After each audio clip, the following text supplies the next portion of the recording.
लोहिया का समाजवाद आज समाजवादी पार्टी में बचा नहीं है। समाजवादी पार्टी सिर्फ समाजवाद का पाखंड करती है। पीढ़ी का मतलब है सिर्फ परिवार देखो अपना। आपको राम से भी परहेज है, आपको कृष्ण से भी परहेज है और आपको शिव से भी परहेज है। इलाहाबाद यूनिवर्सिटी की पूर्व छात्र संघ अध्यक्ष और 2 बार की विधानसभा प्रत्याशी रही समाजवादी पार्टी की कद्दावर नेता ऋचा सिंह ने भारतीय जनता पार्टी की सदस्यता ली है। हालांकि ऋचा सिंह ने समाजवादी पार्टी का दामन छोड़ा था जब स्वामी प्रसाद मौर्य वर्ष 2023 में रामचरितमानस पर लगातार टिप्पणी कर रहे थे, तो विरोध करने वाले चेहरों में ऋचा सिंह का भी चेहरा था। यूं तो ऋचा सिंह की नज़दीकियां अखिलेश यादव से बहुत ज़्यादा थी, 2 बार इनको प्रत्याशी बनाया गया था, लेकिन बावजूद इसके सनातन के अपमान पर ऋचा सिंह ने पार्टी छोड़ा। और बातचीत करने के लिए ऋचा सिंह आज हमारे साथ खुद मौजूद हैं।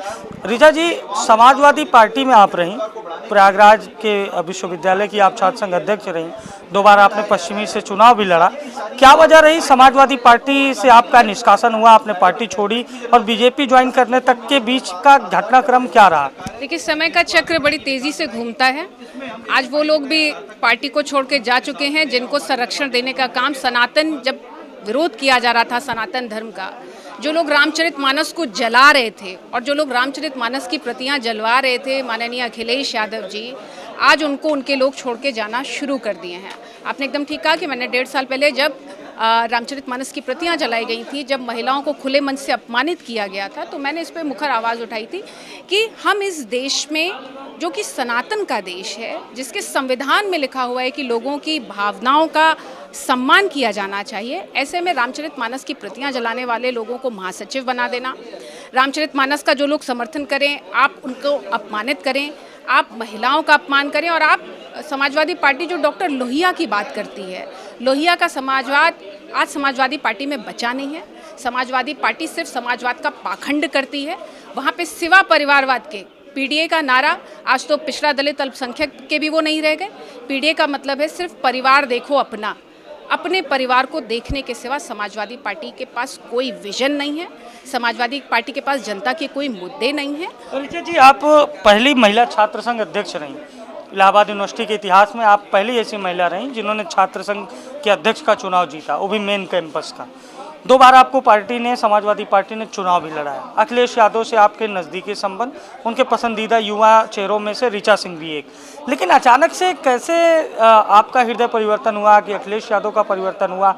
इतने दिन सपा में रहने के बाद और इतने दिन आप लोग साथ साथ चुनाव प्रचार किया, सब कुछ किया, फिर सपा से आप अलग हो गई और आज स्वामी प्रसाद मौर्य भी अलग हो गए। देखिए, आप बिल्कुल ठीक कह रहे हैं और मैं इस बात को स्पष्ट कहना चाहती हूँ कि मैंने समाजवादी पार्टी को ये सोचकर ज्वाइन किया था, माननीय अखिलेश यादव जी को ये सोचकर ज्वाइन किया था कि एक पढ़े लिखे युवा नेतृत्व हैं जो लोहिया जी के विचारों को आगे बढ़ाने का काम करेंगे।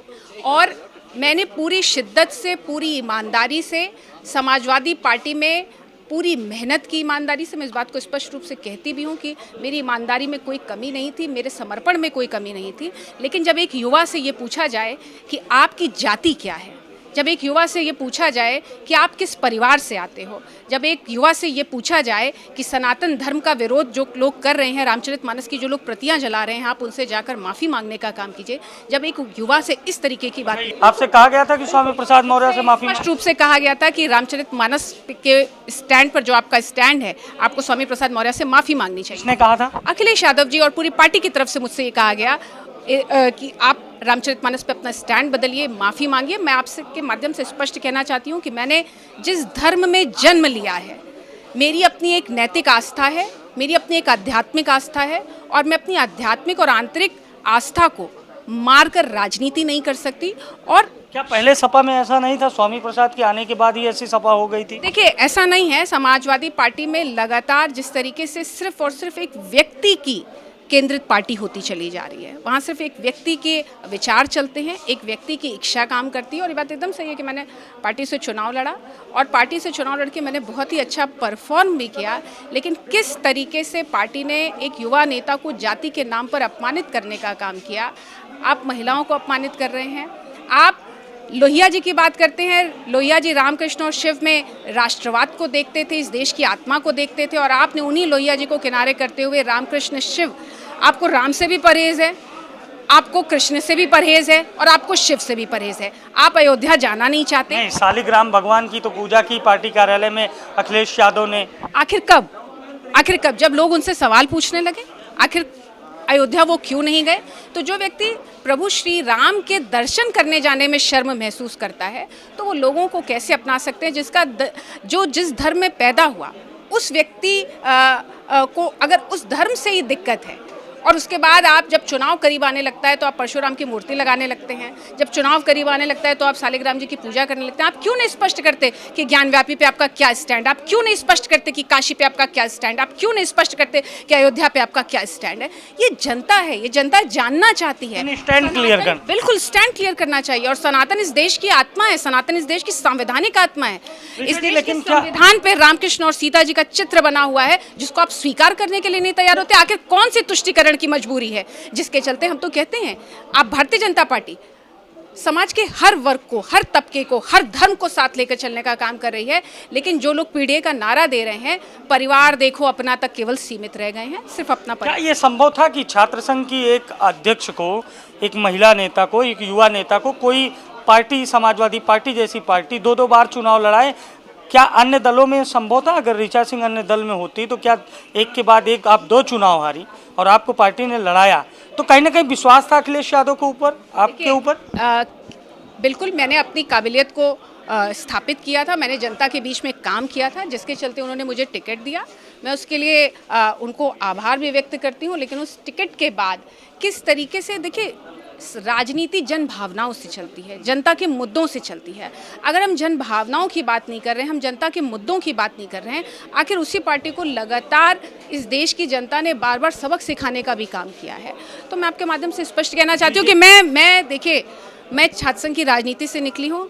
मैंने वामपंथ का भी पाखंडवाद देखा है और मैंने समाजवाद का भी पाखंडवाद देखा है कि समाजवाद के नाम पे किस तरीके से समाजवादी पार्टी सिर्फ परिवार तक सीमित हो गई और समाजवाद एक पाखंडवाद बनकर रह गया है। हम तो बीजेपी आई हैं, क्या सोच कर आई? मैं बीजेपी में आई हूँ और मैंने पूरे शिद्दत के साथ और पूरे गर्व के साथ मैं सबसे बड़ी पार्टी का हिस्सा बनी हूँ, क्योंकि समाज के हर तबके को लेकर चलने की बात करिए। आप देखिए ना, इस देश में 2 एक ऐसे नेता हैं, एक माननीय प्रधानमंत्री जी और दूसरे माननीय योगी आदित्यनाथ जी, जो परिवार से पहले देश को समझते हैं, जो देश को अपना परिवार मानते हैं। मुझे खुशी है कि मैं उस पार्टी से जुड़ रही हूँ जो देश को अपना परिवार मानती है, परिवार कोई सिर्फ पार्टी नहीं मानती। किससे बातचीत हुई आपकी भाजपा में आने से पहले? देखिए, मैं कोई डील करके नहीं आई हूँ, मैं कोई नेगोशिएशन करके नहीं आई हूँ। मैंने छात्र संघ की राजनीति से यहाँ तक का सफ़र तय किया है। तो आपको ऑफर किया? सामान्य कार्यकर्ता के तौर पे मैंने अपनी इच्छा से ये पार्टी ज्वाइन की है और इस पार्टी में मैं एक सामान्य कार्यकर्ता के तौर पे ज़मीनी रूप से काम करूँगी और आगे जो भी पार्टी को तय करना है वो तय करेगी। तो जाहिर है आज बीजेपी में बड़ी संख्या में दूसरे दलों के जो नेता हैं उन्होंने पार्टी ज्वाइन की। ये ऋचा सिंह थी हमारे साथ, जो इलाहाबाद विश्वविद्यालय की पूर्व छात्र संघ अध्यक्ष है। समाजवादी पार्टी में एक्टिव युवा नेताओं में इनकी एक अलग पहचान थी। 2 बार ये विधानसभा का चुनाव भी लड़ी थी और इनके जैसे सैकड़ों की संख्या में आज युवाओं ने, कई दलों के नेताओं ने पार्टी ज्वाइन की। सहयोगी आयुष के साथ मैं अभिषेक शर्मा, लखनऊ।